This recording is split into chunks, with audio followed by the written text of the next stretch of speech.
예, 안녕하십니까? 예. 예, 이번 시간에도 지난 시간에 좀 못한 부분이 있어서 교재 209페이지 중간부터 보겠습니다. 임재 스님이 제 방에 학인들이 찾아오면 거기에 대해서 선문답을 통해서 학인들의 역량을 이렇게 점검을 하게 되어 있습니다.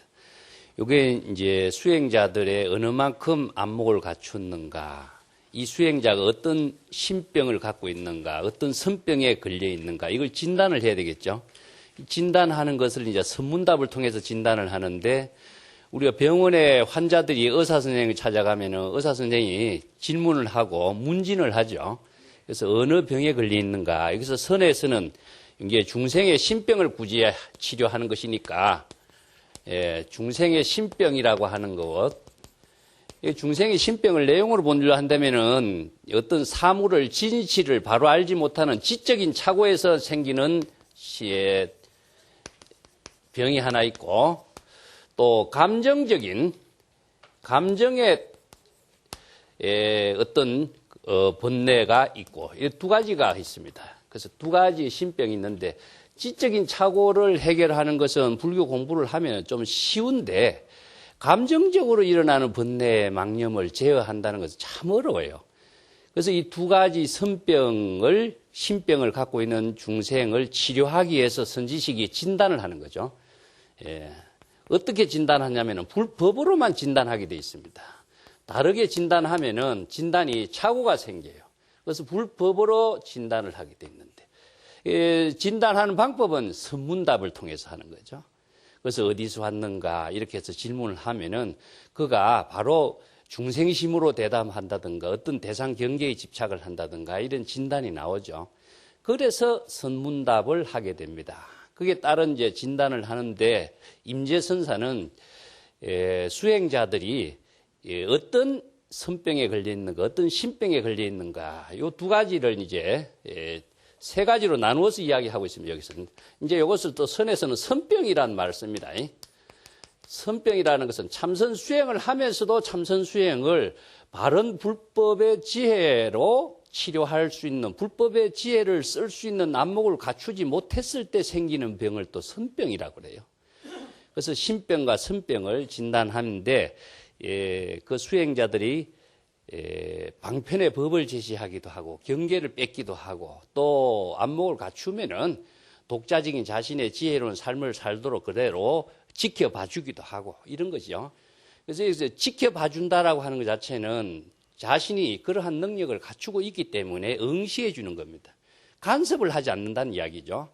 그 노자에도 보면은 천지불인이란 말이 있어요. 하늘과 땅은 인이라고 하는 것은 자애스럽다든가 뭐 이런 표현으로 이야기하고 있는데, 하늘과 땅이 왜 자애스럽지 않을까?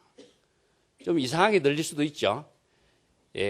하늘과 땅은 독자적인 자신의 그 본분에서 벗어나지 않기 때문에 하늘과 땅으로서의 존재의 의미가 있는 것이지, 남을 잘한다 못한다 간섭을 하면 어떻게 되겠지? 간섭을 함으로 해서 자기 자신도 불편하고 남도 불편하게 해주거든요. 그래서 각자 자기의 본분에서 좋은 삶을 살도록 이렇게 도와주고 지켜봐주는 것에 큰 의미를 가지고 있어야지, 내가 누구를 사랑하니까 내가 간섭하고 내 아들, 딸이니까 내가 간섭을 지나치게 하다 보면 오히려 또 부작용이 일어날 수가 있죠. 그래서 각자 자신이 잘 할 수 있도록 이렇게 도와주는 역할을 하는 거하고 간섭하는 거하고는 좀 다르다는 거죠. 그래서 여기도 선지식이 제자들을 지도할 적에 이런 입장을 제시해주고 있는 것이 선문답의 특징이라고 할 수 있습니다. 그래서 제일 뛰어난 근기를 갖춘 사람이 오면은 그가 온몸으로 각자 자신의 지혜의 작용을 할 수 있도록 지켜봐주고 있다. 그 중간부분에 보겠습니다. 여러분, 각자 자신의 본분으로서 불성의 전체 작용을 펼칠 수 있는 이런 경지에까지 온 학인들이 있다면은 온 힘을 다해서 그는 자신의 삶이 지금 여기 자신의 본분의 지혜로운 삶을 살기 때문에 일체의 번뇌 망념에 바람이 통하지 않는다. 이어서 바람이 통하지 않는 말은요, 지적인 착오라든가 감정적인 번뇌 망념에 의해 가지고 자기의 삶이 이루어지지 않고 자신의 지혜로운 삶을 실현하기 때문에 감정에 끄달리지도 않고 어떤 잘못된 착각에 떨어지지도 않고 자신의 본분의 삶을 여실하게 자신 있게 살고 있는 모습을 말하고 있습니다. 정광석화와 같이 찰나지간의 깨달음을 체득하게 된다. 찰나지간이라는 것은 한 생각 일념이죠. 그래서 일념에 깨달음을 체득해서 새로운 힘을 갖는 것이 아니라 일념에 자신의 깨달음의 삶을 사는 모습을 이렇게 이야기해요.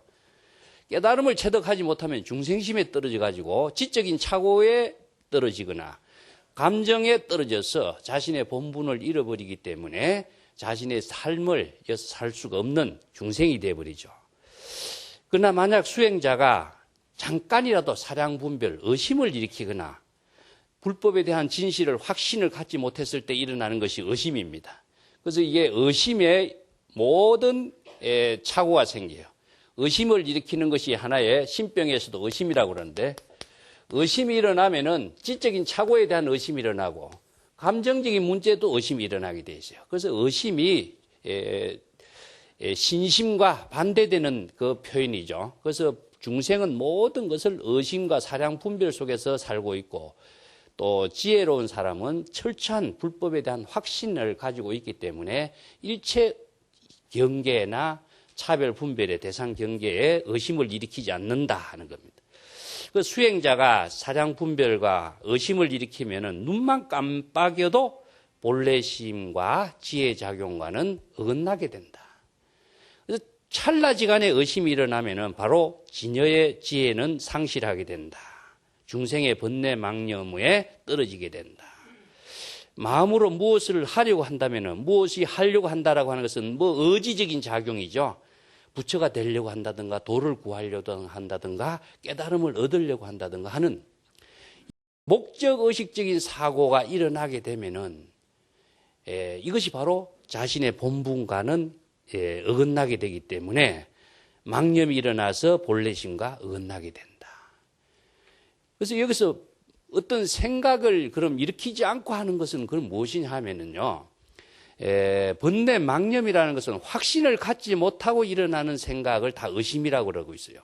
확신을 가지고 하는 삶은 바로 지혜로운 삶이라고 이야기하는데, 순간 찰나의 분별심이 자신을 다른 업장을 짓는 중생으로 만들기 때문에 철저한 신심에 의해서 여법하게 작용하는 것을 말합니다. 그래서 불법에 대해서 여법하게 작용할 수 있는 힘을 뭐라고 하냐면 이걸 신심이라고 합니다. 우리가 신심하면은 믿는 마음 이렇게 단순히 이야기하고 있는데, 불교의 신심은 내가 다르다고 여러 번 이야기했습니다. 믿음의 대상 경계를 두면은 내가 항상 중생이 되기 때문에 철저한 자신의 확신을 가지고 사는 지혜가 불법의 생활이고 깨달음의 생활인 것이지, 믿음의 대상을 둔다, 부처를 믿는다, 열애를 믿는다, 뭐 도를 얻으려고 한다, 이런 목적의식과 분별의식은 자기 자신을 업을 만드는 중생으로 되기 때문에 항상 미혹과 의혹 속에서 벗어나지 못하는 것이죠. 그래서 불교에서 신심이라고 하는 것은 불법을 바르게 체득해서 확신을 갖고 지금 여기에서 자신의 삶을 지혜롭게 살 수 있는 힘을 확립한 것을 말하고 있습니다. 이 확신을 갖지 못한 사람은 자신의 하는 일이 한 생각에 분별심이 일어나고 의심이 일어나고 확신을 갖지 못하기 때문에 주저하고, 또 마음 밖에서 도를 구하려고 하고 깨달음을 얻으려고 하고, 이런 분별적인 생각에 떨어졌기 때문에 항상 업을 짓는 중생으로 사는 모습이다. 이걸 지적하고 있습니다. 여러분, 그대들은 밥통과 똥자루를 짊어지고 엿길을 찾아다니면서 부처를 구하고 불법을 찾으려고 하고 있느냐. 이걸 우리 몸뚱이를 이렇게 표현해요. 우리 몸뚱이를 밥을 먹는 것을 밥통이고, 이제 똥자루를 짊어지고, 우리 몸뚱이를 이렇게 이제 표현하고 있는데, 옆길이라고 하는 것은 삿된 길이죠. 정법을 추구하고 정법을 체득하기 위해서 출가 수행을 하는 사람이 항상 정법을 바르게 행하는 길을 수행을 하지 않고 엉뚱한 길에서, 만약에 여러분들이 정법을 알지 못하면은 여법하게 수행하는 길을 실천할 수가 없게 돼 있죠. 그래서 정법에 의해서 수행해야 여법하고 여실한 수행이 되고 실참이 되는데, 정법은 알지 못하고 막연하게 수행을 하면은 깨달음을 얻게 된다. 뭐 한소식을 얻게 될 것이다. 도를 얻게 될 것이다. 이렇게 누구의 주장과 누구 생각으로서 불교 수행을 하는 사람이 너무나 많습니다. 아무리 이렇게 오랫동안 수행을 해도 이것은 업을 짓는 중생의 삶이지 옆길에서 자신의 인생을 낭비하고 허비하는 삶만 이루어지는 것이지. 그뿐만 아니고 번뇌망념의 업장 속에서 생사윤회하는 자신의 삶을 만드는 것이지 불법 수행과 깨달음의 삶과 보살도의 삶을 실현하는 것과는 전혀 관계없는 생활을 하는 거예요. 그래서 법을 알지 못하면은 바른 수행을 절대로 할 수가 없습니다. 자각의 종교라고 하지만은 자각한다라고 하는 것은 자각하는 불법을 알지 못하면 자각을 할 수가 없게 돼 있어요. 자각의 기준이 없는데 어떻게 자각을 하고 여법하게 바른 법을 행할 수가 있겠어요? 우리가 교통법규를 모르는 사람이 교통법규를 잘 지키라고 이야기할 수 없는 거나 마찬가지입니다. 교통법규를 아는 사람이 교통법규에 맞추어서 생활할 수 있는 것처럼 법을 모르는 사람은 수행도 정법으로 할 수가 없어요. 그래서 항상 업을 짓는 중생의 삶을 사는 것이 수행이라고 착각하고 있을 뿐이다. 그래서 내가 여러 번 이야기하지만 법에 의거하는 종교가 불교이지 사람에 의거하는 종교가 아니라고 그랬죠. 항상 법에 의거해야만이 자신이 바른 지혜로운 삶을 사는 수행자가 될 수 있고 또 수행자뿐만 아니라 진정한 자신이 삼업청정한 공덕행을 이룰 수가 있고 그 법력을 구족한 보살행을 할 수가 있는 것이지 법은 알지 못하고 자신이 좋은 일을 한다고 생각하는 것이 그게 업을 짓는 행인지 자신이 모르고 있어요. 착한 일만 한다. 달마가 양무제를 비난하듯이 양무제가 절을 많이 짓고 부처님을 잘 신봉하고 출가를 많이 했고 탑을 짓고 많이 한 것이 얼마나 착한 일이냐. 그렇지만 그것이 공덕행은 아니다. 그것은 시절 인연에 따라서 자신이 할 수 있는 그 복을 짓는 행위는 될 수가 있어도 그렇게 복을 짓는 것은 업을 짓는 복이 되는 것이지 진정한 공덕을 이루는 복은 아니라는 거야. 그래서 공덕행이 되는 복을 짓는 것이 보시바라밀이라는 겁니다. 그래서 똑같이 보시행을 하는 것하고 보시바라밀 행을 하는 것하고는 다르다는 점이죠. 그래서 불교의 가르침이라고 하는 것은 공덕행을 실행하는 그리고 삼업청정행을 실행하는 것이지 단순하게 사회의 2차원적이고 상대적이고 분별적인 자선사업적인 어떤 가치관에 떨어진 보시 이것은 진정한 불법 수행의 보시바라밀이 아니라는 점입니다. 이런 점은 불법을 알지 못하면은 이런 보시바라밀 행을 할 수가 없게 돼 있죠. 그게 법에 의한 수행을 하지 못하고 옆길에서 엉뚱하게 세월을 보내고 불법을 구하고 부처를 구하려고 한평생 엉뚱한 길에서 헤매고 다니지 않느냐. 지금 이렇게 그 불법이나 부처를 구하려고 치달리고 있는 그가 누구인지 그대들은 아는가? 자, 그렇다면은 불법을 구하는 주체, 도를 구하려고 하는 주체는 누구죠? 자신이죠. 근데 이 법을 알지 못하기 때문에 엉뚱한 데 구하고 있는 거예요. 구하려고 하는 주체가 바로 부처이고 도선이고 깨달음인데 그걸 가지고 자기가 부처가 부처를 구한다. 병정동자, 불을 가지고 불을 구한다. 이렇게 비유하고 있는 겁니다. 이기 때문에 구하려고 하는 그 본래인이 바로 부처라고 하는 사실을 자각하도록 해라 하는 점이죠. 살아서 잠시도 쉼이 없이 활발하게 움직인다. 지금 우리의 본래인의 지혜작용은 항상 생명활동이 끊어지지 않아요. 그렇기 때문에 살아있다고 이야기하는 것인데 물이 흘러가는데 끊어짐이 없이 흘러가기 때문에 물이 항상 생명활동을 유지하고 청정함을 만들어가는 힘을 갖게 있는 것처럼 우리의 생명활동은 의식의 작용이나 생명활동이 항상 단절되지 않습니다. 그런데 여법하게 작용하면은 부처로서 삶을 실현하게 된 것이지만 이 생명활동이 여법하게 작용하지 못하면은 중생심으로 작용돼 버려요. 그래서 여법하면은 부처로서의 삶이 되고 여법하지 못하면 중생이 되기 때문에 업이 되는 겁니다. 내가 요 비유를 다르게 이야기한 것은 똑같은 탄소라고 하는 원소를 여법하게 구성체계를 잘 맞추면은 다이아몬드가 되지만은 그것이 구성체계가 이루어지지 않고 제멋대로 쌓여두면은 그것이 석탄과 흑연밖에 안 된다고 이야기했죠. 여기서 구성이라고 하는 것 자체가 무엇이냐 하면은 이 여법학의 지혜를 작용하게 하는 힘을 만드는 겁니다. 그래서 불법이라고 하는 것은, 이 여법이라고 하는 것은 만들어진 것이 아니라 생명 그 자체의 활동이 작용하는 힘을 우리가 불교에서는 불법이라든가 현지라든가 이런 말을 쓰죠.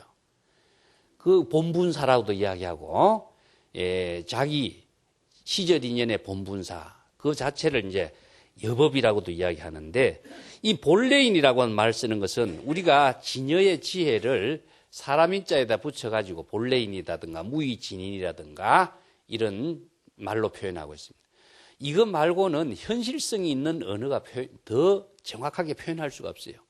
인도의 경전에서는 뭐 불성이나 열애장이라든가 진여라든가 이런 말 하니까 형이 상학적인 어떤 존재가 있는 것처럼 봐버리죠. 그 중국에서는 현실 생활 속에서 지금 여기 자신의 삶을 사는 그가 바로 부처고 깨달음의 삶을 실현하는 불보살이다. 이렇게 구체성을 띤 현실 생활 속에 작용하게 하는 언어가 바로 본래인이다, 평상무사인이다 이런 말을 쓴 겁니다. 자, 여기 그가 본래인은 진여자성의 지혜를 작용하는 본래인은 끌어모으려고 해도 모을 수가 없어. 우리의 마음을 끌어당기려고도 당길 수가 없는 겁니다. 본래인의 그 마음작용이라고 하는 마음의 지혜작용이라는 것은 여여하게 작용하기 때문에 끌어모으려고 하고 당기려고 하면은 조작이 들어가죠. 조작심이 들어가면 이게 중생심이 돼버려. 무엇을 얻으려고 하면은 구하려고 하면은 조작심이 돼버려요. 본래 그대로의 생명활동이 작용하도록 하는 것인데 그 본래 생명활동을 장애하는 것이 뭐냐 하면은 조작심이 되고 분별심이 되고 무엇을 하려고 하는 생각이고 구하려고 하는 생각이 되는 거예요. 부처가 되려고 하는 것은 조작심이 돼요. 그 조작심을 비워버리며 분별심을 비우면 그대로가 부처의 삶이 이루어지는데 부처의 삶을 장애하는 것은 무엇이냐? 조작하는 마음, 분별하는 마음, 구하려고 하는 마음, 취하려고 하는 생각. 끌어모으려고 하면은 끌어모을 수가 없는 건데 끌어모으려고 하고 구하려고 추구하려고 하는 겁니다. 그렇다고 해서 흩어버리려고 한다. 흩어버리려고 한다고 해서 흩어버릴 수가 없죠. 이것은 끌어모으고 흩어버리고 하는 것 자체는 차별과 분별심에서 작용하는 중생의 조작심을 이렇게 표현합니다. 우리의 그 본래의 그 마음은 무의진인의 작용이라는 것은 항상 본래 그대로 여여하게 작용하고 있는데 여여하게 작용하고 있는 그 본래인을 여법하게 실행하도록 지혜로 작용하도록 하는 힘을 가져야 되는 것이지 그것을 구하려고 하고 얻으려고 하고 취하려고 하고 끌어모으려고 하고 흩어버리려고 하고 이렇게 하면은 오히려 더욱더 진여 본래인의 지혜 작용과는 멀어지고 쫓으면 쫓을수록 더욱 멀어지고 쫓지 않으면 바로 눈앞에 그대로 작용하면서 신령스러운 소리를 듣는다. 만약 사람이 이러한 사실을 깨달아 확신을 얻지 못하면 일생 동안 헛되이 세월을 보낼 것이다. 자, 여기에서 얻으려고 하고 구하려고 하고 추구하면은요, 추구하고 얻으려고 하는 그 생각이 번뇌, 망념이 조작심이 되기 때문에 본래를 잃어버려요. 본래심의 지혜를요. 그래서 의심적차, 동념적계, 무엇을 하려고 하면은 본래심의 지혜 작용과는 어긋나게 되고, 번뇌, 망념의 움직임이, 마음의 움직임이 일어나면은 벌써 지혜 작용과는 벌써 어긋나게 된다. 이런 말을 쓰는 겁니다. 그래서 여기서 조작이라고 하는 것 자체는 구하려고 하는 생각과 분별적인 사고가 조작인데, 진여의 지혜 작용 그 자체는 본래 그대로의 작용하고 있는 모습이다. 그래서 여기서 신령스러운 소리를 귀로 듣는다 하는 것은요, 여러분들이 자신의 목소리는 자신만이 들을 수가 있습니다. 귀의 소리는 바깥의 경계의 소리를 들을 수가 있지만은 여러분들의 마음속에 자기 자신을 위해서 이야기를 하고 있죠. 그 소리는 자기 자신만이 들을 수 있는 겁니다. 이게 신령스러운 소리라고 그래요. 그래서 이제 수능경에서는 이건은통이라고 하는데 이 소리를 듣는 주체가 누구냐? 이게 본래인의 지혜작용입니다. 근데 이 본래인의 지혜작용이 외부에서 마음 밖에서 구하려고 한다 구해지겠습니까? 그러면 도를 실행하는 것 자체는 이러한 자신의 본래 마음의 지혜가 작용하는 그것을 도라고 하는데 그것을 외부에서 어떻게 얻으려고 하겠어요? 절대 불가능한데도 불구하고 자신의 마음 작용을 제껴두고 다른 데서 도를 구하려고 하는 생각이 얼마나 불법을 알지 못하고 옆길에서 분주하게 업을 짓는 중생으로 살고 있는 모습이냐. 항상 자신의 목소리를 자신이 자각해 듣는 것처럼 항상 자신의 지혜를 작용하는 주체가 바로 여법하게 도를 실행하는 본래인이고 그것이 바로 부처다. 부처를 어떻게 마음 밖에서 구하려고 하느냐. 설사 구해 얻은들 그것이 자신의 지혜로 작용할 수 있는 힘이 되느냐. 그것은 종문입자 불시가지란 말씀입니다. 마음 밖에서 도를 구하고 깨달음을 구하고 보물을 구한다. 예? 불시가지. 마음 밖에서 도를 구한다고 해 그것이 참된 보물이 될 수가 없다 이런 말씀입니다. 이 가진이라는 것은 보물이라는 뜻인데 이 불교에서는 무진장한 보물이죠. 이 무진장한 보물을 불교에서는 지혜를 말하고 있습니다. 아무리 다 써도 쓸 수 없는 이 보물 이것을 황금과 같은 황금을 무진장 많은 황금을 낳는 그 지혜. 요즘에 IT 산업도 이런 말을 하죠. 자신의 좋은 아이디어가 무궁무진한 아이디어가 바로 황금으로 연결되는 것을 우리가 현대에서는 뭐 골드 칼러 이런 말도 쓰고 있습니다. 이 지혜가 바깥에 문을 쫓아 들어오면은 참된 보물이 될 수 없어요. 그래서 마음 밖에서 아무리 그걸 구해한들 그것은 자신의 진정한 보배가 될 수 있고 보물이 될 수가 없다.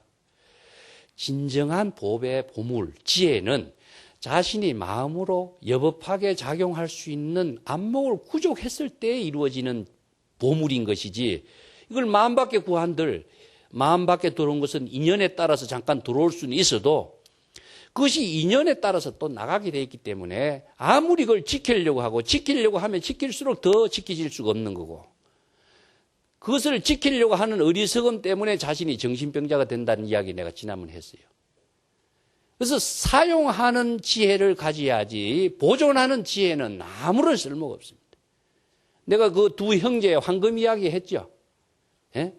아버지에게 두 유산을 물려받은 그 형제가 형은 보존하려고 그걸 가지고 있는 거고 동생은 그것을 팔아서 소금으로 바꾸고 쌀로 바꾸고 큰 상인이 돼서 기업을 운영하는 많은 사람들에게 직업도 두고 많은 사람들에게 새로운 활력소를 줄 수 있는 그 힘을 쓰는데 형은 아버지가 물려준 유산이기 때문에 이거 잃어버리면 안 된다 생각하고 손에 꼭 쥐고 잃어버릴까 싶어서 붕대로 감고 또 잃어버릴까 싶어서 나중에는 정신병자가 돼버리는 거예요. 이 보존의 가치라고 하는 것 자체는 우리가 사용의 가치를 잘 모르기 때문에 그래요. 그래서 불법은 우리가 진여자성, 불성 이것이 바로 부처라고 하는 것이 아니라 그거는 가능성이고 이 불성과 진여자성을 불법으로서 활용했을 때 부처가 되고 보살이 되는 겁니다. 그 가능성 그 가치를 보존의 가치를 가지고 보살도의 활용 가치를 작용할 수 있는 능력을 갖추지 못한다면은 자신은 업을 짓는 중생이지 불보살도를 실행하는 공덕행의 삶은 불가능하다는 얘기. 그래서 여기에서 자신의 신령스러운 지혜 작용은 밖에 있는 것이 아니라 자신의 마음의 목소리를 자신이 듣고 깨달음의 지혜를 작용하는 것처럼 신령스러운 소리, 그 지혜가 작용하는 그 소리가 바로 자신의 부처인 것이고 신령스러운 지혜 작용을 하는 것이 바로 부처라는 사실을 철저하게 확신을 해야지 마음 밖에서 도를 구하고 깨달음 얻으려고 환상을 가져서는 안 된다. 자, 요 본문을 지금 하고 있고 다음 한 페이지 더 넘어가겠습니다. 213쪽이 되겠네요. 여러분 한 생각 중에 한 찰나 사이에 한 일념 가운데에 일념을 찰나라고 이야기합니다. 불교에서 시간에서는 찰나라는 것은 시간적으로 쪼갤 수 없는 것을 말하는 것이고 그것이 불교에서 시간론적으로 가장 짧은 시간을 찰나라고 하고 가장 긴 시간을 겁이라고 하는데 찰나와 겁이라고 하는 것은 측정할 수가 없어요. 이건 의식 속에서, 마음 속에서 인식하는 시간의 단위를 말하고 있습니다. 그렇기 때문에 일념이 바로 일념을 일찰나로 온데 일념이 즉시 무량겁, 무량겁은 겁이죠. 그래서 일념이 무량겁이 둘이 아니다. 왜냐? 마음 속에서 인식하는 시간이기 때문에. 그래서 마음 작용으로 인식되는 시간이기 때문에 겁이나 찰나는 둘이 아닙니다.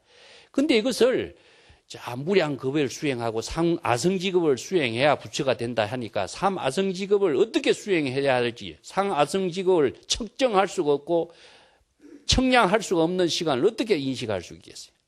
그래서 불법이라고 하는 바른 가르침을 알지 못하고 어느 문자라고 하는데 걸려버리면은 세세생생 삼아성지겁을 수행하려다가 인생 모든 걸 다 낭비하게 되겠죠.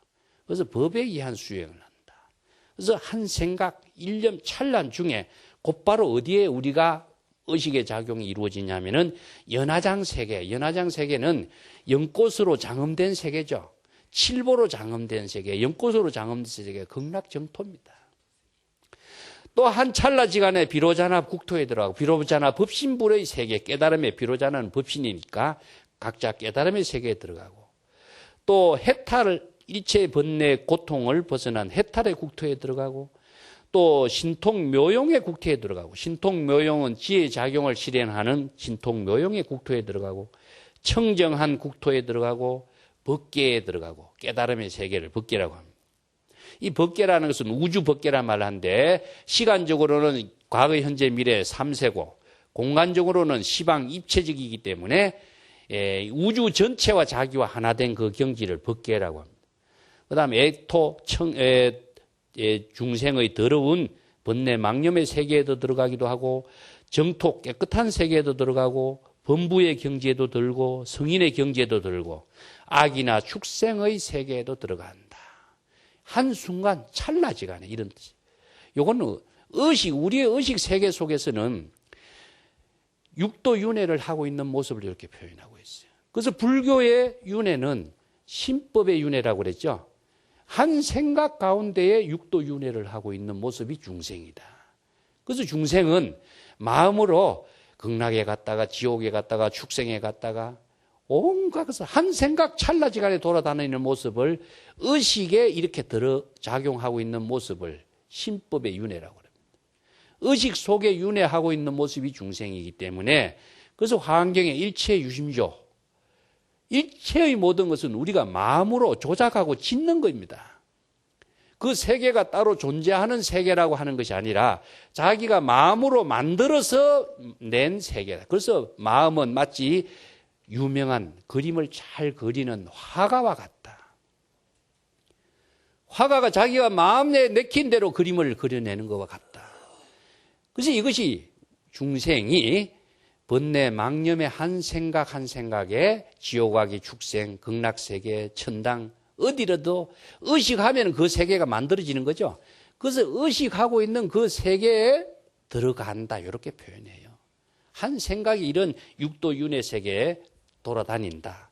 이것이 바로 신법의 윤회라고 하는 건데 불교에서 이야기하는 윤회와 우파니사트에서 이야기하는 윤회설이 다른 이유서 이런 이야기입니다. 예. 그래서 마음 신법에 그래서 여기서는 마음이 주가 되고 객이 무엇이냐 의식의 대상 경계가 되게 됩니다. 주 객이 마음으로 자기의 모든 의식의 대상 경계를 법이라고 합니다. 자, 여기에서 자기의 마음으로 연화장 세계에 들어가고 정토에 들어가고 애토에 들어가고 법계에 들어가고 축생에 들어간다 그랬죠? 자기가 마음속으로 마음대로 만들어내고 있는 거. 그것도 언제? 찰나에. 한 생각 한 생각에.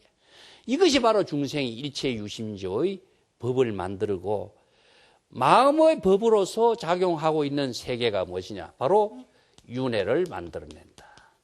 그 윤회를 육도 6가지 지옥하기 축생, 인간, 천상, 아수라의 세계를 육도 윤회라고 하는데 자기가 마음속에 한 생각에 그런 생각을 하면은 자기가 축생이 되기도 하고 연화장 세계도 들어가고 이것을 생사윤회라고 이야기합니다. 그래서 불교윤회는 마음속에서 자기가 망념으로 번뇌 망념으로 망념을 생사심이라 그런다. 망념을 생사심이라고 합니다. 이 망념으로 윤회하고 있는 것을 생사윤회라고 합니다. 그래서 생사윤회란 말을 그래서 씁니다. 생사윤회란 말은 원래는 삼사라고. 윤회라고 하는 것은 마음속에서 자신의 의식 속에서 한 생각 한 생각에 마음속에서 일어나는 윤회니까 이게 망념이죠. 그래서 번뇌 망념이 일어난 것을 생이라고 하고 일어났던 번뇌 망념이 없어지는 것을 사라고 합니다. 그래서 한 생각 찰나찰나에 이 생각 저 생각이 일어나는 번뇌 망념을 바로 생사심이라고 이야기해요. 그래서 불교에서 생사윤회 이런 말을 씁니다. 근데 다음 보겠습니다. 그러나 어느 곳에를 지금 이렇게 마음속에서 지옥하기 축생 여러 세계를 다 다녀봐도 어떤 곳을 찾아봐도 생사, 태어나고 죽는다라고 하는 생사가 없어. 그 태어나는 생의 모습을 찾아 번뇌망념이 일어나는 모습을 찾아봐도 없고 번뇌망념이 소멸된 죽음의 모습을 찾아봐도 없어. 그래서 생사라고 하는 그 모습은 실제로 존재하는 것은 아니다. 그럼 어디에 있습니까? 의식 속에 있을 뿐이죠. 망념 속에 있는 것이 생사고 망념 속에 생사윤회가 있는 것이고 망념 속에 지옥아기 축생 인간 천상 아수라 육도에 윤회하고 있는 세계인 것이지 태어난 모습이라든가 죽은 모습이라든가 생사라고 하는 번뇌 망념이 실제로 존재하는 것이 있느냐? 아무리 찾아봐도 없다. 그런데 많은 사람들은 어떻습니까? 그것이 있다고 생각해요. 그 생사는 하나의 이름에 그렇게 표현한 이름에 불과하고 있습니다. 마치 뭐와 같으나 화나와 허공의 꽃과 같이 허망한 것을 잡을 수가 없고 얻고 이름과 옳고 그름을 일시에 떨쳐버려라.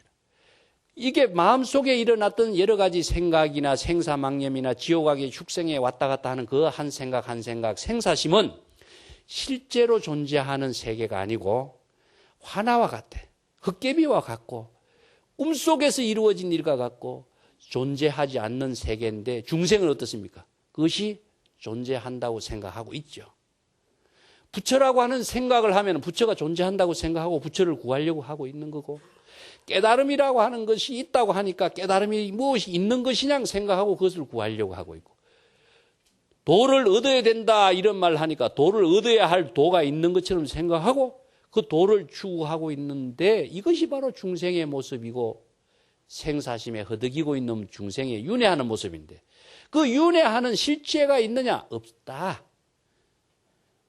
그런데 중생은 그것이 실제로 생사가 있다고 생각하고 생사망념이 있다고 생각한다. 그래서 이제 생사의 문제가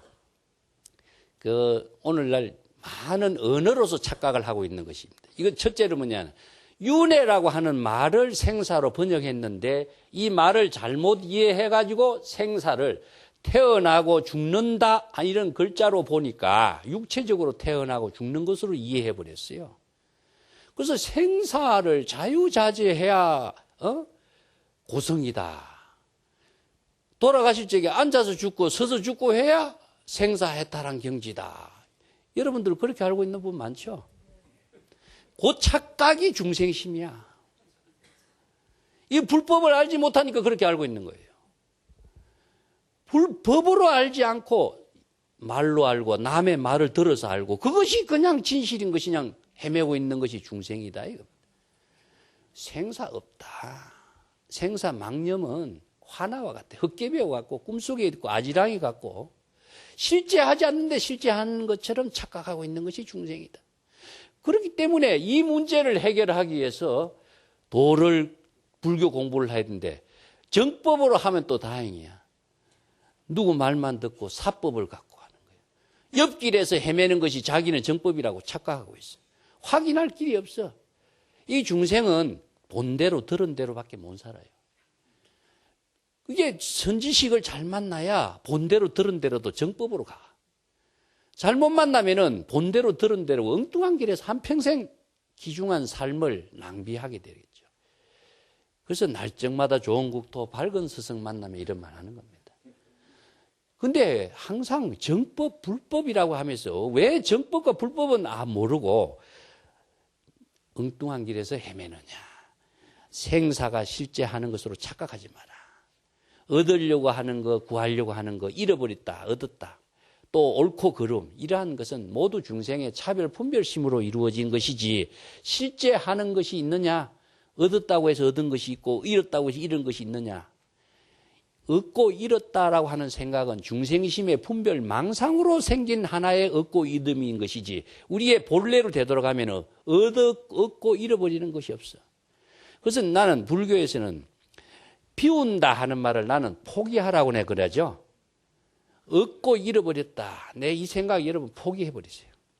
포기해도 얻을 것도 없고 잃어버릴 것도 없어. 우리의 본래의 청정한 마음은 잃어버릴 수도 없고 또 없앨 수도 없어요. 그게 중생심으로 작용하고 있는 여러 가지 헛된 생각을 다 잃어버리던 건 자기를 위해서 좋은 일이니까. 그래서 본래의 지혜로 작용하게 하기 위해서는요, 모든 것을 포기해라. 그래서 뭐 포기가 출가를 위대한 포기라고 하는 이유가 세속적인 가치관에서 작용하고 있는 중생심의 모든 생각을 포기하라는 이야기입니다. 그게 뭐냐? 탐진치 삼독과 명예나 오욕락으로 추구하는 이 허망한 생각을 포기하지 못하니까 본래의 자신의 지혜로운 진여로운 삶을 공덕행의 삶을 살지 못하게 되니까 그것을 포기하라는 거거든요. 그래서 우리가 어떤 생각을 하면 그것이 진실이고 존재하고 그것이 최고고 그것이 올바른 자신의 가치관이라고 생명을 쓰고다 쏟아버리니까 그걸 놓치지 못하는 거예요. 거기에 얽매여서 자신의 본분의 삶을 살지 못하는 것이 중생이다. 그렇기 때문에 생사윤회 이런 말도 잘못 이해하면 큰 착오가 생깁니다. 그래서 어디에서 내가 이 생사 문제를 갖고 선의 생사 문제가 무엇이냐 특강을 해달라 했는데 특강을 했는데 그런 이야기 했어요. 현실적으로서는요, 한국 불교의 모든 모습을 보면은 육체와 그 육체의 죽음의 문제가 현실적으로 가장 큽니다. 불법의 가르침이 생사를 초월하라는 말을 아무리 강조해도 현실 생활 속에서 육체의 생사 문제, 그래서 요새 웰다잉이란 말 여러분 들어봤죠? 죽음을 잘 회항하고 죽음을 잘 마칠 수 있는 지혜로운 삶. 여기에 대해서 우리 학교에서도 생사 문제 연구소가 있고 거기에서 웰다잉에 대한 특강도 많이 하고 있습니다. 잘 죽는 것이 우리가 근본적으로 불교에서나 아니면은 인생에서 그 참된 가치일까요? 아니면은 잘 사는 게 참된 가치일까요? 여러분 해답 다 알고 있는데 그러면 잘 사는 길이라고 하는 것은 잘 살 수 있는 그 생각만으로 잘 사라지는 건 아니죠. 그렇기 때문에 불법을 배우라는 겁니다. 잘 사는 길은 우리가 최상의 선택인데 잘 살 수 있는 방향과 방법은 알아야 될 거 아니냐. 그 잘 죽기 위해서 우리가 참선 공부하는 사람이 세상에 어디 있어? 그 죽음이라는 문제는요, 죽으려고 안 해도 죽어져요, 다. 그것은 어떻게 해야 되느냐? 그거는 시절 인연에 맡게 되는 문제입니다. 그거를 내가 지금 20년 후에 내가 지금 죽을 준비를 해야지 뭐 하겠어요? 지금 잘 사는 것이 나는 잘 죽을 준비라고 생각해요. 그거 말고도 더 좋은 웰다잉이 어디 있겠느냐. 그런데 중국 불교나 한국 불교는요, 이 생사란 이 글자에 지금 다 얽매져 있어요. 우리 불교가 옛날에는 화엄 신앙의 불교, 화엄의 종교, 선의 종교, 깨달음의 종교, 한국에도 지금 선의 깨달음의 종교를 그렇게 절간판 이름 붙이면 전부 다 선언이라고 다 붙여놓고 있습니다. 그래놓고 실제적으로 종교 의식은 뭘 하고 있습니까? 지장기도 하고 있죠. 이게 중국인들과 한국 불교의 토질입니다. 이 토양 그 자체를 떠나서 우리가 살 수 없어요. 불법이 아무리 인도에서 전래된 불법이 잘 살 수 있는 지혜와 방향과 방법을 제시하고 위대한 보살도의 삶을 실현할 수 있도록 제시했다고 할지라도 현실적으로서는 동양 중국권의 문화는 부모를 잘 봉양하고 충효 사상, 조상을 잘 모시고 하는 것을 더 우선해요. 그 묘자리를 잘 써야 되고 집을 잘 지어야 되고 조상을 잘 봉양하는 것이 지금 내 자신의 우리 자손들에게 최상의 복을 행복을 안겨주는 하나의 카드라고 생각하거든요. 그렇기 때문에 이 현실성의 종교의 문제에서는 요청의 종교이기 때문에 요청의 종교를 떠나서 불교의 존재임이라는 건 또 없는 거거든요. 그래서 이 두 가지 모순 속에서 불교가 한국 불교의 토양이 형성되었다. 나는 이렇게 봅니다. 이 때문에 인도에서 전래된 불교가 아무리 위대한 좋은 삶을 사는 지혜의 불법이라고 하지만은 충효 사상의 토양 그 자체를 무시할 수가 없기 때문에 그 토대 위에 이루어진 불교 사상을 지금 펼치고 있는 것이 한국 불교예요. 그래서 여러분들이 종교 의식은 전부 다 기도입니다.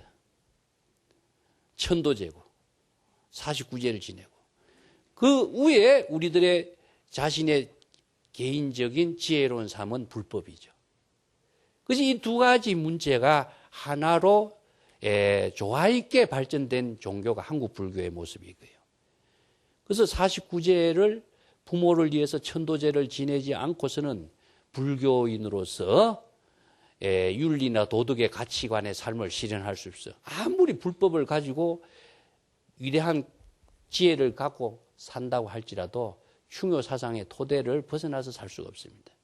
이것은 마치 뭐와 같으냐면 숲속에서 우리가 길을 갈 때 수없이 많은 길이 있지만은 그 수없이 많은 길 그 자체를 불교는 배척하는 길이 아니고 모든 것을 포용하는 불교예요. 그래서 모든 가르침을 모두 다 포용하고 그 가르침 위에 우리가 가장 최상의 길과 가장 바람직하고 좋은 길을 향해 갈 수 있는 지혜를 나누는 종교이기 때문에 불교는 배척이라는 것도 없고 버려야 될 것도 없고 취해야 되고 선택해야 할 문제도 없어요. 그래서 여기서 덕실을 모두 떨쳐버리라 그랬습니다. 얻는다 잃어버린다 옳고 그르다 이런 생각 자체를 다 비워버리라. 이 생각을 갖고 있는 한 내가 중생심에 떨어지거든. 그래서 모든 것을 수용함과 동시에 간섭을 하는 것이 아니라 각자 잘 할 수 있도록 내가 도와주고 지켜봐주는 종교가 불법이다. 그래야 내가 잘 살고 남도 잘 사는 것이지. 그것이 바로 불법이 많은 일체 중생을 구제하는 원력의 힘이 작용하는 것이지. 차별 분별심이 이루어지고 덕실에 떨어지고 옳고 그름에 떨어지면은 내 자신이 벌써 자기 자신을 죽이는 중생이 되고. 그래서 바른 지혜로 사는 길도 중요하고 또 모든 또 돌아가신 분이나 또 살아있는 분이나 모든 생명 활동하고 있는 자연의 모든 존재까지도 함께 살 수 있는 그 위대한 덕을 실현하는 것이 불교의 가르침이지 그게 불법이라고 하는 것이지 내 취하고 버리고 얻고 잃어버리고 이런 차별 분별 속에 사는 것은 자신을 중생의 업을 짓고 있는 사는 것이니까 그런 차별 세계를 다 떨쳐버리라. 그리고 또 하나는 그것이 실제로 존재하는 것이 아니라는 사실을 철저하게 불법으로 알아야 일체의 차별 대상 경계를 초월해서 자신의 본분의 삶을 살 수 있는 지혜를 구족할 수 있다는 사실을 임재가 지금 설하고 있는 겁니다. 자, 오늘 이야기 여기서 마치겠습니다.